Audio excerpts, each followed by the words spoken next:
responsible for the development of business within the research and education sector at Juniper Networks. Today I'd like to present on a fantastic win, both for myself and for Juniper Networks with the University of Lancaster. Presenting alongside me today is Hugh Cartwright from Imtech Telecom, the partner that was involved in the evening. Very good afternoon. So my role in Imtech is I'm the sales manager for the research and education sector. Okay, so to start off, what I'd like to do is to give you guys just a very brief background on the university itself. The university was founded in the 1960s as one of a new generation of glass plate universities. Glass plate as opposed to red brick, which is the term often used to describe some of the older universities such as Oxford and Cambridge. The university has a student population currently of just over 17,000 students. And it approximately has 2,000 staff made up of back office staff, management staff, lecturers and researchers. Currently the university is ranked at 10th in the Good University Guide, which is a great achievement for the university considering it's only been around for a relatively short period of time for the university. And last year it had a research income of 149 million. The university has put in place what it calls its estate master plan. The plan was put in place a couple of years ago, but it's a 10-year program to build 27 new buildings within the campus over the next 8 to 10 years at a cost of approximately £450 million. Within that plan, this year one of the key buildings that comes online is a new IT services department building, which will house offices for the IT department, but as well as that, a brand new data center in the middle of the campus. Within that data center, as well as the server infrastructure, it will also house a brand new core network as well. The previous core had a capability of delivering 1 gig across the backbone. In terms of their requirements for refreshing that, they wanted to increase that to 10 gig throughput across the backbone. So nowadays, academic research is very much a global activity, and big discoveries come from international collaboration in research. And Imtech and with Juniper, we're involved at every stage in the network hierarchy which supports those scientists and engineers. So at the pan-European level, we have built the JONT network based upon Juniper T1600, T640 routers, and that serves the national research and education networks, of which Janet is one you may have heard of. We also support Janet with Juniper, and Janet in turn supports a number of regional networks, and again Lancaster operates one of those, and the university connects to the global research network infrastructure via the hierarchy of networks.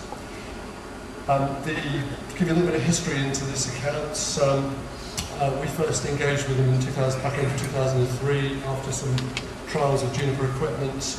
They fairly quickly deployed a regional network, and that was followed by the schools network, schools network of serving 1,200 schools. So it's a network of some 30 POPs, serving about 300,000 staff, students, pupils, parents across the network. And that's probably for the history. So what we'd like to do as we go through this case study, as well as talk to you about the win, is highlight to you as a key takeaway from the presentation some of the key concerns and priorities for IT directors within the higher education sector. An organisation called UCISA, which stands for Universities and Colleges Information Systems Association, which was founded in '93 and has a remit of identifying best practice within higher education IT and spreading the use of best practice through collaboration between member institutions, carried out a survey earlier this year. They had a very good level of response from both CIOs and IT directors, prioritizing the major IT issues and concerns within their institutions. So what we're going to do for the rest of the presentation is highlight to you some of these key concerns, some of these key priorities, and hopefully you can take that away. So if you're talking to higher education or indeed public sector organisations within your own customer base, you can be conscious about some of these issues and perhaps construct conversations around some of these issues when talking to CIOs and IT directors. Well, as you can imagine, top of the list in terms of priorities is the ability to sustain funding in high-quality IT services. And we've already, we know that Junos demonstrates enables an organisation to halve its operations cost, and Lancaster have found this as well, serving a very large community of users with a very lean organisation. Junos really has enabled them to do that. We never lose sight of the fact that although we have a very good relationship with this customer, we still have to demonstrate value for money, good return on investment at every stage in the investment cycle. This was no exception.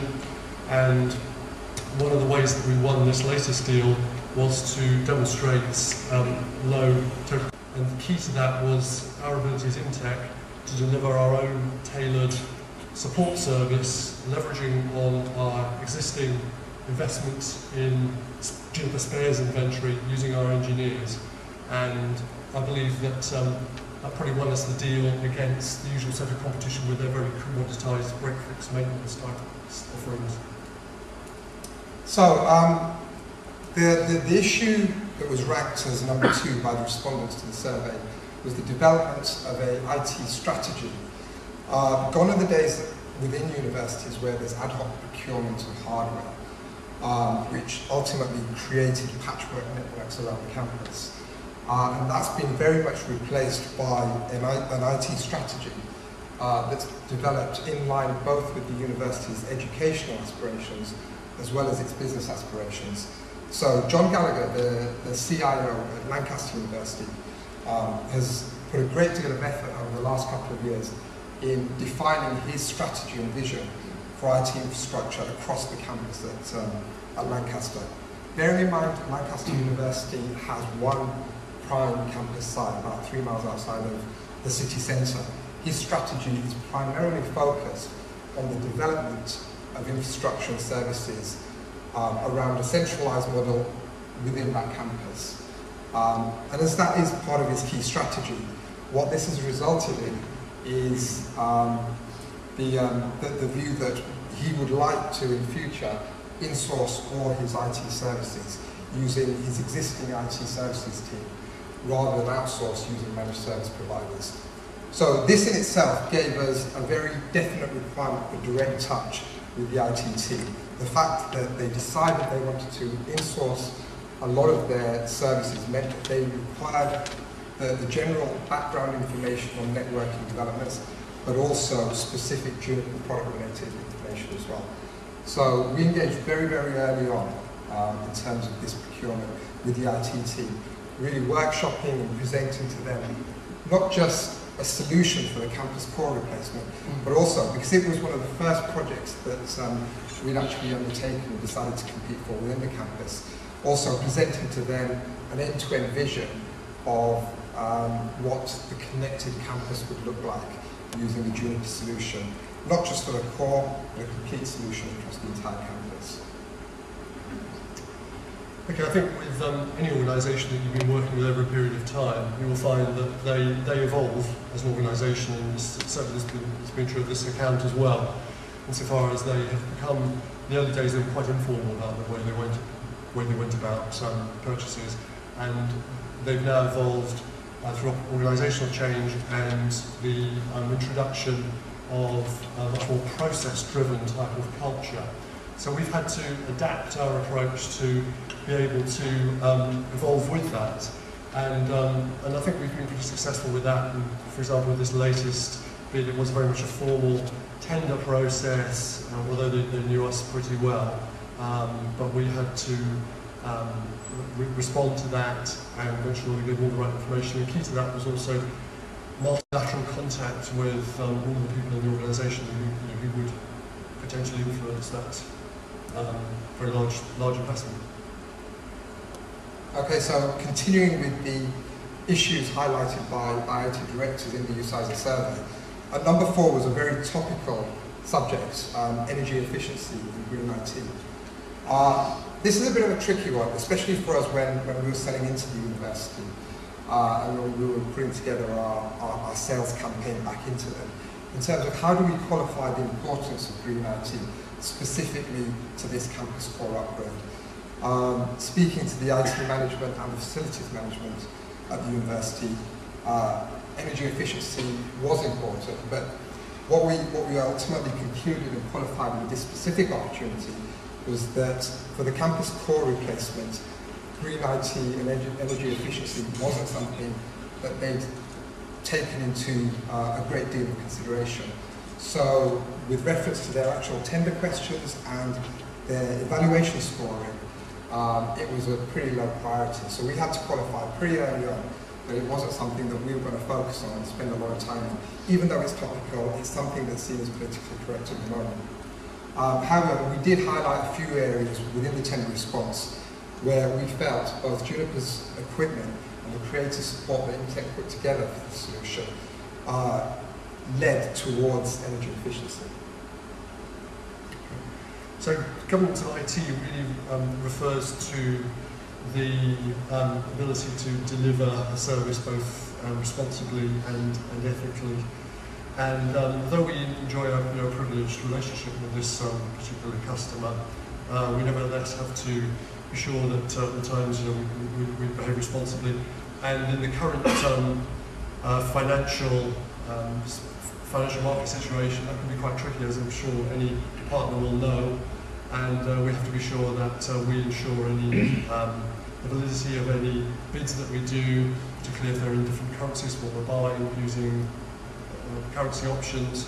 And indeed, we also have engaged with them in proof of concept testing in our own labs to ensure that whatever solution we offer, not only does they buy it at the price that we offered in whatever currency, but it also does technically exactly what it says on the tin. Okay. So service availability and resilience, an area that historically hasn't been a key priority for universities. But over time, as universities have evolved into much more 24/7 operations, as they've seen revenue streams created through the provision of services across their infrastructure to areas on site such as the halls of residence, both service availability and resilience has become a much more important issue for them. Because we engaged with the university very early on, it gave us both the opportunity to ensure that resiliency was built into the design that they ultimately tendered for, but also, more importantly, it enabled us to ensure from a financial point of view, they included the budget for resiliency, and it wasn't something that was going to be stripped out and cut back simply to meet the business case budgets that they proposed internally. Coupled with this, Imtech put together a very creative support package based around some of the solutions that Joe was presenting on just before the break. And I think this really scored us highly, both in terms of service availability of the units and resiliency of the units, plus the creative support that Imtech put together. And in terms of e-learning, which ranked at number 7 in terms of priorities for IT directors, most universities view e-learning as a very integral part of their IT strategy.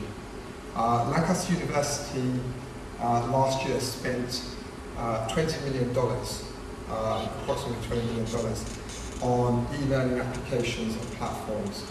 And if you look across the education sector, that's about average for some of the leading universities.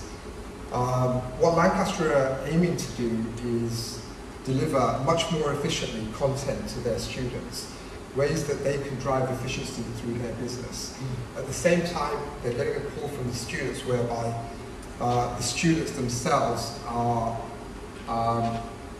pulling that data from a range of sources, laptops, netbooks, iPods, PDAs, etc.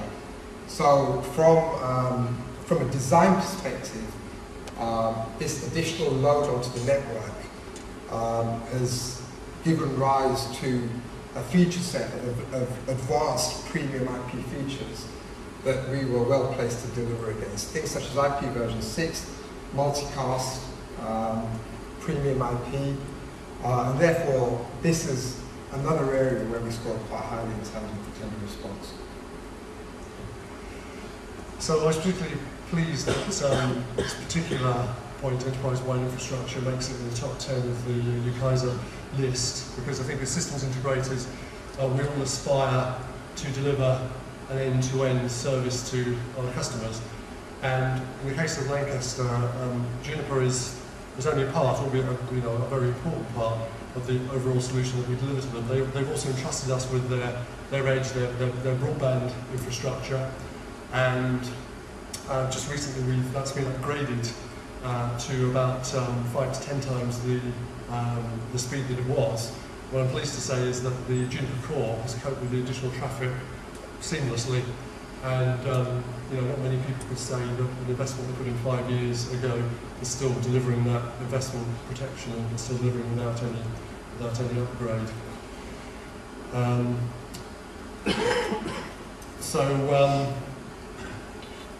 But I think that one of the key things to making our ability to be responsible for the interoperability of the network is the fact that GNOS runs across most of that core, so it's a common operating system. Okay, so to summarise, just wanted to put up some of the key figures for the deal. Total value of the deal was approximately $500,000. The reason why the value was so high for essentially a pair of core switches within the campus is because of the early engagement both by ourselves and Imtech with the customer to ensure that they built that resiliency into the design, to ensure that they took the support services to ensure the business continuity and service availability of the infrastructure as well. The buying cycle, I've put up there 7 months, which sounds like a long time, but it demonstrates, I think, Juniper's keenness as a direct touch team to work both with yourselves and end users to engage early and really help define the end user's requirements before they get to a tendering stage and ultimately hopefully create a deal that's much more high value than originally anticipated. In terms of competition, personally for me, third deal in a row now after Exeter University and London Bridge for Learning, where I've managed to keep Cisco and Extreme out of the account, so absolutely delighted about that. And in terms of follow-on business, going back to what I explained earlier with regards to presenting a vision to the customer, because we did that early on, because we did it with the senior management, it's enabled us to open up follow-on business within the account as well. Thank you very much. Thanks for listening.